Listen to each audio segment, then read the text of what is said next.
C'est quelque chose de mettre en cause les pères de ses enfants.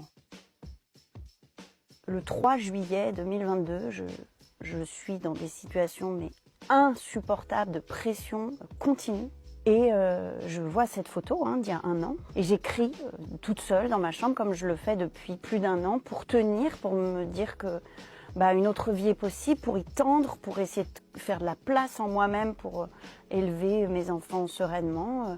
Quand je me relis, je vois que ma parole, elle a une portée publique. J'exige de vivre en paix. Il y a peu de femmes qui peuvent le faire parce que c'est quelque chose de mettre en cause les pères de ses enfants. Waouh!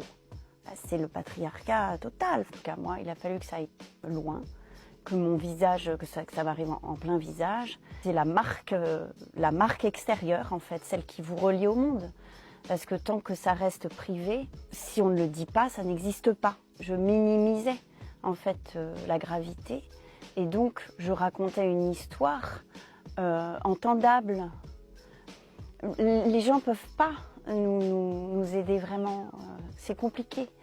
Ça va vraiment dans les deux sens. Je pense que la société, en tout cas la conscience collective, évolue un peu et peut nous aider à sortir un peu collectivement du déni. Ça se fait ensemble, quoi. Maintenant qu'on est plus informés, qu'on arrive à se parler, qu'on arrive à regrouper des paroles. Voilà, moi, je pense que si j'avais une culture féministe, par exemple, j'aurais peut-être pas subi les choses de la même manière. J'aurais peut-être vu plus vite que vraiment, là, c'était des indicateurs très clairs et que ça racontait quelque chose qui était déjà une forme de violence, en fait. J'ai pas écrit ce livre pour mes enfants, mais j'ai tenu à leur dédier. Je sais que les